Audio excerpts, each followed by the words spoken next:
The booth in the back corner of Delia's diner had been empty every morning for 4 years. Not because nobody wanted it. The seat sat beneath the only window that caught the early light right, the kind of warm gold that comes just after sunrise and spills across a formica table like something almost holy. People noticed it. Regulars would glance at it when they came in, weigh the warmth against the habit of their usual spots, and then sit somewhere else. They did not know why exactly. They only knew that booth had a name on it, even if nobody had ever written the name down. The man who held that booth was named Calvin. He was 43 years old and he drove a delivery route 5 days a week for a distribution company out of the south side of the city, the kind of unglamorous, invisible work that keeps grocery shelves stocked and pharmacy counters supplied, but earns almost nobody's notice. He had a broad build gone slightly softer across the middle from years of early mornings and drive-through lunches, a close-cut fade going grey at the temples, and a way of moving through a room that was unhurried, a little deliberate. The walk of a man who had learned long ago that rushing rarely changed anything important. He wore his work jacket when the weather was cold, a plain navy canvas thing with the company patch on the chest, and his face held a kind of settled patience, like a man who had been through enough to stop being surprised by hardship and had landed somewhere on the far side of it, not bitter, just steady. He came in every weekday at 6:15. He ordered coffee, 2 eggs over medium, wheat toast, and a side of grits.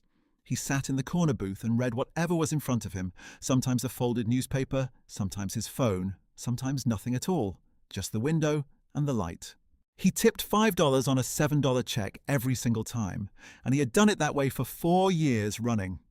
The waitress whose section covered that corner booth was named Renee.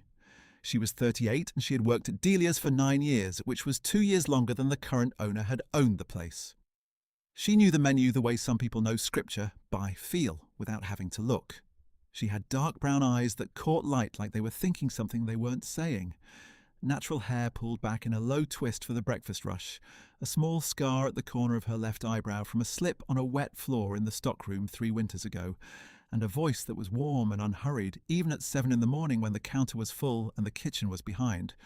She moved the way people move when they have been on their feet for years, efficiently, without waste, each step doing exactly what it needed to do and nothing more. She wore her apron over a plain white uniform shirt, sensible black shoes, and she kept a small notepad in her apron pocket, out of professional habit, even though she could hold 8 tables in her head without writing a single thing down. Renee was raising 2 kids on her own. Her son Marcus was 13. Her daughter Bria was 9. Their father had been out of the picture for 5 years. Not dramatically, not violently, just gone in the slow erosion of a man who found it easier to disappear than to stay and be present. And Renee had made her peace with that, the way she made her peace with most things, by deciding that the only thing she could control was what she did next. What she did next, for 9 years, was show up. She showed up when the pipes in her apartment building froze and she had to bring the kids to her mother's place on the bus at 4:30 in the morning so she could still make her 5:30 shift. She showed up when Marcus had his appendix out and she worked a double the day he came home from the hospital so she could afford to take the following Tuesday off. She showed up when Bria's asthma got bad in October 2 years running, and the prescription copay stretched the grocery budget so thin that Renee herself ate only what she brought home from the diner on those weeks. The mistakes from the kitchen, the sandwich made wrong that couldn't go back out, a cup of soup that had sat too long. She had never once complained about any of it, not to her customers, not to her co-workers, not out loud in any way that left a mark. She simply worked. She smiled when she was tired. She refilled the coffee before you had to ask. If you had asked Renee about Calvin during those 4 years, she would have said he was one of the good ones. Polite, patient, never ran her to death with requests, left a decent tip. She liked him the way you like a steady thing, reliably pleasant, a small ease in a long day. What she did not know was how deep that simplicity went, or what it meant, or why that booth had been empty every morning for 4 years with her name on it, whether she knew it or not. She didn't know that Calvin remembered the specific date, November 14th, 4 years ago, with the clarity of something that had stayed. She didn't know that on that morning, Calvin had sat in a different booth entirely, closer to the door because the corner was taken, and that he had ordered coffee and a full breakfast because it was going to be a long day and he needed the fuel, and that when the check came, he had opened his wallet and found it empty. Not low, empty. He had put his card in the machine and it had declined. He had put in his debit card and it had declined too, and he had sat there with the kind of stillness that comes just before real panic. A man calculating whether he could walk out and pretend he had forgotten something, knowing he could not, knowing the shame of it would be worse than anything. The waitress who had brought his check was Renee. She had read his face the way she read every face in that diner, quickly, without commentary, and she had taken the check back without a word. She had said simply, "Don't worry about it today." She had not said it quietly, not in a way that suggested he should be ashamed of needing to hear it. She had said it the way you say good morning, matter of fact, like it was the obvious thing and they could both move on. He had tried to insist. She had shaken her head once, refilled his coffee and gone to the next table. He had sat for another 10 minutes, finished his coffee and walked out into the cold morning, and he had driven his entire route that day with a specific, particular weight of a debt he intended to repay and no clear way yet of knowing how. He had gone back the next morning with cash and told her he was paying for what he owed. She had looked at him for a moment, and he had seen in her eyes the flicker of a woman who had done something kind and had not expected it to come back around. She had tried to wave it off. He had pressed the money into her hand and said only, "I remember." He had sat in the corner booth that morning because it was the only one open, and something about the light through that window had settled him, and he had come back the next morning, and the next, and the one after that. It was not that he thought about it. It was that he had decided, in that quiet way of his, that the woman who fed him on a morning when he had nothing deserved to know that someone saw her, not as a waitress, not as a service, as a person who had done a decent and uncomplicated thing for a stranger, and he was going to show up every morning and leave $5 on a $7 check and keep showing up because that was the only language he knew for what she had done for him, and it seemed worth speaking. He had never told her any of this. What Renee did not know, and what Colvin had never offered, was the context that made the debt so sharp. November had been the lowest point of a year that had been slowly dismantling him.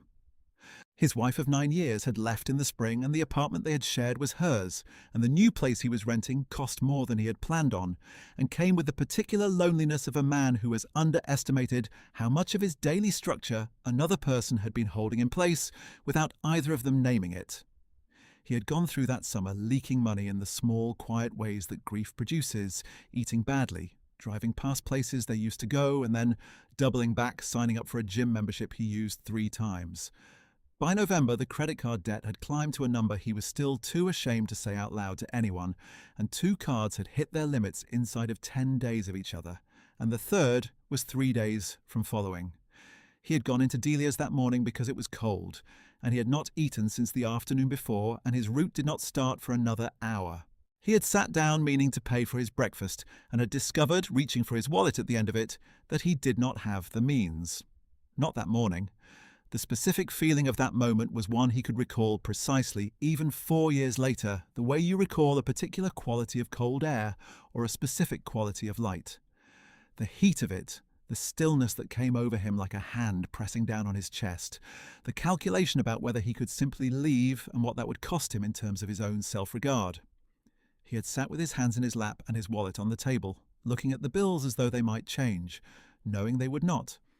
And then Renee had come back, and she had looked at him, and she had taken the check off the table, and she had said what she said. It was 3 seconds. That was what he had measured afterward, driving the route. 3 seconds of her time. 1 sentence. And then she had gone to the next table, unhurried, without ceremony, as though she had not just kept a man from having to make a choice between his breakfast and his dignity. Renee did not know it. She knew him as Calvin, corner booth, eggs over medium, the good tipper. She did not know the date. She did not know that he had thought about her specific act of kindness on and off for 4 years, the way you think about something that changed the shape of a morning, and therefore, in small ways, the shape of what came after. She did not know that he had eventually gotten his finances sorted out, that a second job driving for a catering company on weekends had helped him chip down the debt that had left him stranded that November, month by month, steadily and without complaint, that he had rebuilt the kind of ground under him that he had once taken for granted. She did not know that the catering job had put him in proximity to a woman named Pauline, who managed the company's bookings, and that they had been together for 2 years now, quietly, without rushing, in the careful way of people who have both been through something and understand what patience is actually for. She did not know any of that. And there is something worth pausing on right there if you have ever done a kind thing for someone and wondered whether it mattered. Sometimes kindness lands in a person, and they carry it quietly for years. And you simply never know. Renee had a bad autumn. It started with the refrigerator. The apartment's refrigerator went out in late September, and her landlord, a man named Briggs, who had never in 9 years of collecting her rent been in any hurry about repairs, told her it would be 2 weeks before he could get a technician. It was 6 weeks. She kept her groceries in a cooler on the kitchen floor, buying ice every 2 days, managing the way she always managed, by doing the math over and over in her head and finding the one path through that kept the kids fed and the important things covered. Then Marcus's school called. He needed new glasses, had needed them for months apparently, and the prescription had changed enough that he was sitting in class, squinting at the board, and falling behind in 2 subjects. The optometrist's appointment, the frames, the lenses, came to $412 she did not have available in a single shot. She put $100 down and arranged to pay the rest over 2 months, and she rearranged the grocery budget again, and she said nothing to Marcus about why she paused before agreeing. Marcus, who was 13 and sharp in the way of kids who watch adults closely, noticed the pause anyway.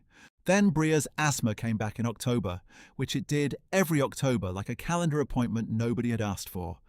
Bria was a small, bright-eyed girl who loved drawing and hated mornings, and had her mother's calm way of accepting inconvenient things, and she moved through the days with a quiet cheerfulness that cost Renee something to witness when Bria's chest was tight and she was pretending it wasn't. The rescue inhaler needed replacing. The preventive medication needed to be refilled. The 2 together were $68 after the insurance, and they landed in the same week as the second glasses payment. Renee added it up on the back of a receipt at the end of her shift one night in October, sitting at the counter after the last customer had gone and the floor had been mopped. The receipt was from table 6, an order of pancakes and sausage and a coffee, and it had a small syrup smear across the corner that she did not bother wiping off because the numbers on the back were what mattered. She had done this before, this particular kind of late-night arithmetic, and she knew that it was not going to produce a different answer than she already had in her head. She did it anyway because there was something in writing the numbers down that made them real in a different way than just carrying them, something that let her look at the problem from the outside instead of always from the inside. The total she arrived at was not catastrophic. That was the word she had learned to use years ago, when Marcus was small and the math was tighter than this. Not catastrophic, meaning she would feed her children, meaning the lights would stay on, meaning the gaps could be bridged, just barely, with the shifts she had picked up and the grocery runs she had already planned down to the dollar. Not catastrophic meant she was okay. Not okay the way some people are okay, the way people are okay who do not do this particular math, but not in danger of anything that cannot be managed. Not this month. She sat with the numbers for a while. She did not cry. She was not, in general, a woman who found crying useful in those moments. She just looked at the numbers until she understood them clearly, and then she folded the receipt in half and put it in her apron pocket and went to clock out. She had not told anyone at the diner about any of it. Not her co-worker Yvette, who was her closest friend in that building and who would have listened. Not her mother, who was on a fixed income and could not help in the ways that mattered. Not a customer. Not anyone. She came in the next morning at 5:30 and tied on her apron and started the coffee and waited for the door to open. Calvin came in at 6:15. He sat down in the corner booth and she brought his coffee, and he said good morning the way he always did, and she said good morning back, and there was nothing different about any of it. A woman carrying a weight and a man sitting in a booth, drinking his coffee, reading his phone. The morning turned over the way mornings do. He noticed something, though. He had been watching Renee move through her mornings for 4 years, which is long enough to learn the specific grammar of a person's pace and posture, the way their shoulders sit when the day is ordinary versus when something is pressing. He had noticed the refrigerator story because Yvette had mentioned it to another customer within earshot, and Calvin, quiet at his corner booth, had filed it away. He had noticed that Renee's smile in the past few weeks arrived a half-beat slower than usual. He had noticed this morning that when she came back to refill his coffee, her hand on the carafe was not quite steady, the particular unsteadiness of a person who has not slept enough because they are running math in their head instead. He said nothing. He finished his eggs, he drank his coffee, he read his phone. When he reached into his jacket for his wallet, he sat for a moment with it open. He pulled out 2 bills and set them on the table, and then he sat with his hand on the table for another moment. And then he pulled out 2 more and set them down as well. And then he put the wallet away and put his jacket on and got up. He put on his hat at the door. He looked back at the diner once, at nothing in particular, and he went out into the morning. Renee came to clear the table a few minutes later. She picked up the bills and counted them without thinking, the automatic motion of a woman who has cleared thousands of tables, and her hand went still. $40 on a $7 check. She stood at the table for a moment, then she looked at the door, which had long since closed behind him. She thought it was a mistake. She went to the window and watched his truck pulling out of the lot, and she stood there long enough for Yvette to come up beside her and say, "You good?" Renee said, "I think somebody left too much." Yvette looked at the money in her hand and said, "Girl, that is not a mistake. That is a message." Renee did not know what to make of that. She put the money in her apron and went back to her tables, and she thought about it for the rest of her shift. He came back the next morning at 6:15. He sat in the corner booth. She brought his coffee. He said good morning. She said it back, and then she stood at his table a moment longer than usual and said, quietly, "You left too much yesterday." Kelvin looked up at her and said, "Did I?" It was not a question. His voice was even, settled, the voice of a man who had already thought about this and was not going to be talked out of it. She looked at him for a moment. She said, "I can't take money like that." He said, "You already did." And he picked up his coffee cup and drank. She stood there another second, and something shifted in his face, not quite a smile, not one, a kind of warmth he did not usually let much of through. He said, "You did something kind for me a long time ago. I have been thinking about how to say thank you properly since then. I am not very good with words, so..." Renee said, "A long time ago?" He said, "November 14th, 4 years ago." She looked at him. The date meant nothing to her, which is, of course, exactly the point. She had done a small thing, freely, and moved on, because that is what decency looks like when it is real. She had not catalogued it. She had not held it expecting something back. She had just fed a man who needed feeding and gotten on with her morning. She said, slowly, "I don't remember that." He said, "I know you don't." And for the first time in 4 years of 6:15 mornings, he held her gaze long enough for something true to move through the space between them. A man who had been carrying a specific gratitude quietly for a long time, and a woman slowly understanding that she had been seen for something she had long since stopped thinking about. She pressed her lips together. She looked away for a second at the window at the light coming in. She said, "You have been coming in here 4 years." He said, "Every weekday," she said. "Because of one morning." He looked at her steadily and said, "Because of who you are. The morning just showed me." Renee stood there. Nay. Outside the window, the city was fully awake now, early traffic and a bus going past, and the sound of someone's radio 2 buildings over. She did not cry, because she was a woman who did not find crying useful in moments like this. But her eyes were bright, and she looked like a person absorbing something they had stopped expecting. The specific warmth of being seen, not for what you produced, but for what you were. She said, "My daughter's inhaler. My son needs glasses. I wasn't going to ask anybody for anything." He said, "I know." She said, "How did you know?" He said, "Same way you knew, you just pay attention." She stood at that table for a long time after that, longer than the breakfast rush strictly allowed, and Yvette covered 2 of her tables without being asked, and did not say a word about it, because Yvette had been watching too, and understood that some things need a minute to land. If you have ever wondered whether the small things matter, whether a single meal given freely to a stranger on a hard morning can ripple outward and touch something years later, this is where the answer lives. Not in a grand declaration, not in a ceremony. In a corner booth, early light through a window, 2 people who both understood what it cost to show up steadily when no one was watching. What happened after that unfolded the way real things do, quietly and over time. Calvin came back the following Monday with a name. His sister-in-law managed a benefits office for a non-profit downtown, the kind of organisation that existed to help working families navigate the programs available to them and that most people never heard of because they didn't have time to look. He wrote the name and number on a folded piece of paper and left it under his coffee cup. Renee found it when she cleared the table. She stood there reading it twice, then put it in her apron. She called on her lunch break, sitting in her car with the heat on and the radio off, parked at the far end of the lot, where the other cars did not reach. The woman on the other end, a calm and practical voice named Diane, spent 40 minutes walking her through a rental assistance fund she qualified for, a children's prescription program that would have covered Bria's medication entirely, and that Renee had simply never known existed, and a back-to-school glasses fund through the city school system that could have covered Marcus's frames and lenses with a single form and a copy of his enrollment record. Diane did not rush. She explained each program clearly, spelled out what Renee would need to apply, and answered the questions Renee had not yet known to ask, the practical ones about processing time and income verification and what happened to existing payments already made. Renee wrote everything down on the back of her order pad in the small, careful handwriting she used when she meant to keep something, not her shorthand for tables, not her quick notations, but the deliberate kind. When she got off the call, she sat in her car for a moment with the list in her hands. The heat was still running, and the lot outside the windshield was ordinary, a strip of asphalt and a row of carts from the grocery next door, and a single gull standing on the concrete divider looking imperious and purposeless. Renee looked at the list. She felt the specific, complicated feeling of learning that help had been available all along, and you had simply not known where to look.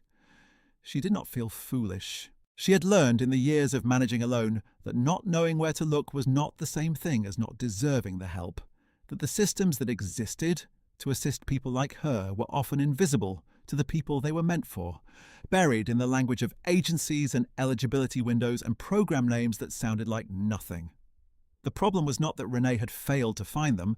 The problem was that nobody had handed her the paper with Diane's number until now. She felt the way a person feels when a burden they had been carrying alone turns out to be lighter than they thought, not because the weight changed, but because someone put a hand on the other side of it. Marcus got his second pair of glasses 2 weeks later. They were wire-framed, thin, a little too grown up for a 13-year-old, and he wore them with an air of serious dignity that made Renee's chest ache in the good way. His grades in the two subjects had already begun to come back. He sat at the kitchen table that first evening with his glasses on and his homework open, and did not look up for an hour, and Renee stood in the doorway watching him and thought that this was what it looked like when something small fixed something important. Bria's inhaler and preventive medication were covered by the prescription program from that month forward, which freed up $68 a month that Renee quietly moved into a savings account she had not had room to start before. The refrigerator was replaced by the landlord in November, which was almost 3 months after it had broken, and Renee had long since stopped being surprised by his pace and had simply adjusted. The week it was replaced, she bought a container of orange juice and set it in the refrigerator and stood looking at it for a moment, the plain, quiet satisfaction of a working appliance, and laughed once, softly, to herself. She told Yvette some of it, not all of it, but enough for Yvette to understand what the corner booth had meant all along. Yvette listened with her arms crossed and her head tilted, the pose she assumed when something was landing on her in a way she needed to hold still for. And then she shook her head slowly and said, "Some people just carry the light with them and don't even know it." She thought about that. She thought that some people carry the light and some people look for it in the places it already is, and when those two things meet, something gets illuminated that had been dim for a long time. Calvin kept coming in. Every weekday, 6:15. Corner booth, eggs over medium, wheat toast, grits. $5 on a $7 check. Some mornings they talked more than others. Some mornings it was just the coffee and the light and the comfortable silence of two people who had learned how to be around each other without needing to fill the space. He asked about Marcus and Bria by name, which meant something. He did not make a project of them, did not arrive with advice or opinions, just asked, listened, and let what Renee said land on him with genuine attention. By spring, she had saved 3 months' worth of the $68. By the following autumn, she had enough to move the family to a 2-bedroom apartment in a building with a landlord who answered his phone, which seemed like a small thing and was, in practical terms, enormous. Marcus carried the boxes. He was 14 by then. broader in the shoulders than he had been, wearing his wire-frame glasses with the same serious dignity, and he moved through the new apartment with the proprietary confidence of a boy who understood that something had changed, even if he did not have all the words for it yet. Bria stood in the window of her new room and looked out at the street below and said simply, "I like it here," and Renee, standing in the doorway, said, "Me too, baby." She told Calvin about the move on a Tuesday morning in October, the corner booth, early light through the window, both of them with their hands around coffee cups. He said, "That's good." And he meant it the way he meant everything, completely and without decoration. She said, "I want you to know that mattered. What you did."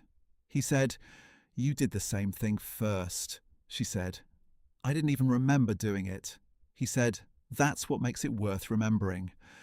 She looked at him for a moment across the table, and he looked at her, and in the quiet that followed there was something that needed no particular name. Just two people who had shown each other something true and had the good sense to let it be exactly what it was. The morning went on around them. Yvette called out an order. The kitchen bell rang. Somewhere near the door, a couple was arguing pleasantly about whether to share the French toast, and the baby at the counter was banging a spoon, and the light through the window was doing what it always did at this hour, spreading across the formica table in warm gold. Renee picked up her coffee pot and went back to her tables. Calvin picked up his phone and finished his coffee. The corner booth, as always, held the light. People sometimes talked about Delia's Diner, the way people talk about places that have settled into themselves, that have found the specific thing they are and are not trying to be anything else. The booths were old, the vinyl patched in two spots with tape that had long since stopped being the right colour, but had been there so long it had become part of the furniture, a kind of honesty about use and time. The coffee was good, made in one of those large commercial urns that were older than the current owner, and produced a result that was hot and strong, and tasted specifically of itself, not of any particular brand, but of many years of the same thing, done right. The breakfast was honest, the eggs were the right temperature, the toast was not anemic, the grits were seasoned. The waitress in the back corner knew your order before you asked and never made you feel like a number, which is rarer than it should be and worth the drive across town. There was a quality to mornings in that corner booth that Calvin had stopped analysing and simply accepted, the way you accept the particular comfort of a chair that fits your back. The light at that hour came through at an angle that was neither harsh nor dim, just present, and it made the formica table look almost like something that had been placed there deliberately, a stage set for a quiet life. He had done a lot of his thinking in that booth over 4 years. He had read the news there and been troubled by it and set it down. He had planned his route and rescheduled his weekends, and once, on a morning in July when something about the early heat and the coffee and the quality of the silence had combined in a way that loosened him, he had thought about his marriage with an equanimity he had not managed to find anywhere else, and understood something about it he had needed to understand. The booth was not magic. It was just the right place at the right time, and Renee was the reason the time was right, because a space is always partly the people who tend it. Renee worked there for 3 more years after that autumn, and the things that changed were small but durable. She slept a little better. She laughed a little easier. She had stopped running the survival math on the back of receipts, not because the math went away entirely, because that math never goes away entirely for a woman doing what she was doing, but because the margin had shifted just enough that the path through was visible without squinting. Marcus was 17 when she finally told him the whole story, sitting at the kitchen table of the new apartment on a Sunday after church, her with her coffee, and him with his phone, face down for once, listening the way he listened when something was worth his full attention. She told him about the morning in November, 4 years before he would have had any way of knowing about it. She told him about Calvin, the corner booth, the $5 tips, the folded paper with Diane's number on it. She told him about the glasses fund and the prescription program and the 3-month savings that became the deposit on this apartment. Marcus sat with it for a long time. He said finally, "So he remembered something you forgot." She said, "He did."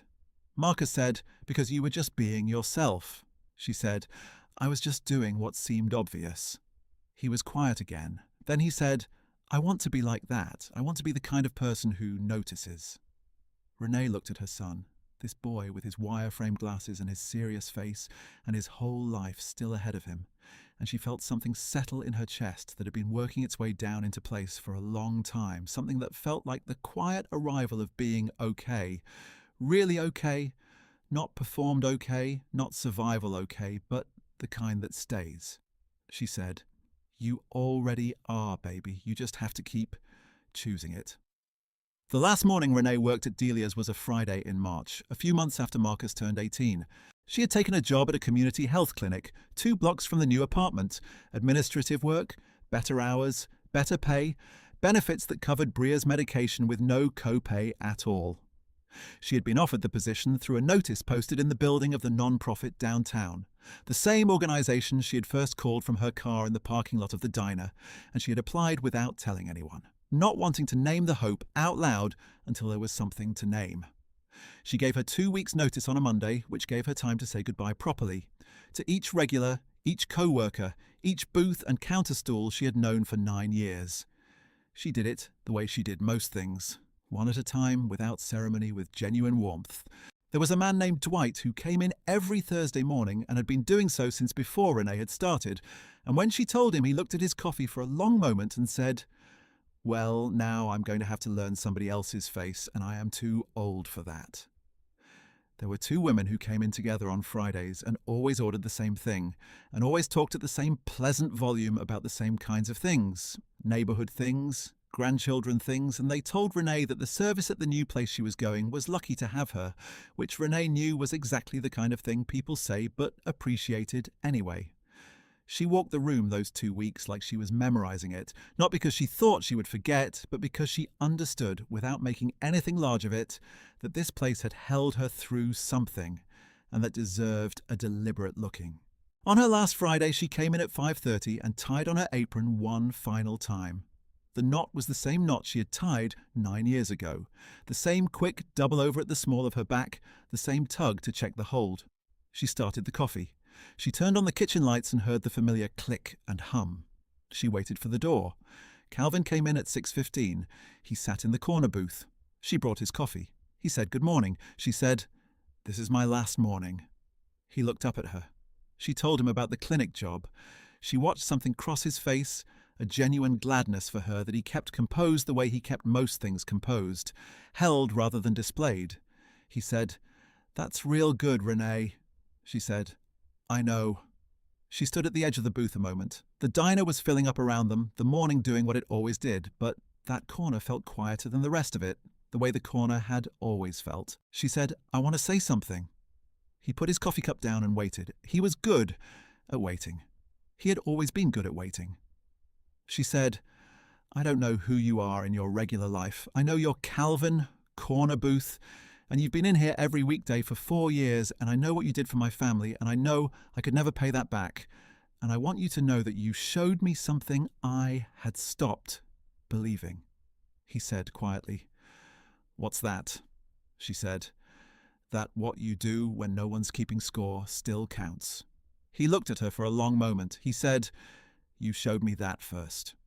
She pressed her lips together. She nodded once, the kind of nod that is more breath than motion. She picked up her coffee pot and she went to her next table, and she worked her last morning at Delia's the same way she had worked every morning there, fully, without shortcuts, with care. At the end of her shift, she untied her apron and folded it over the counter and said her goodbyes and walked out into the March morning, which was cold but bright, the kind of day that is trying to become something warmer and almost has. She looked back at the diner once through the window as she passed. The corner booth was empty. The morning light lay across the Formica table in that particular warm gold, the way it always did at this hour, the way it had every morning for 4 years. An ordinary thing, completely unremarkable to anyone who did not know what it held, and entirely specific to the 2 people who did. She pulled her coat tighter and walked toward the bus stop. The light held the booth for a little while longer, the way light does, patient and unhurried, as though it had all the time in the world and nothing at all to prove. Have you ever had someone do something for you that they had long since forgotten? Leave a comment and tell me what that felt like. And if this story moved you, there is another one waiting right after this one, the kind that stays with you. This story is a work of fiction. The characters and events depicted are imagined.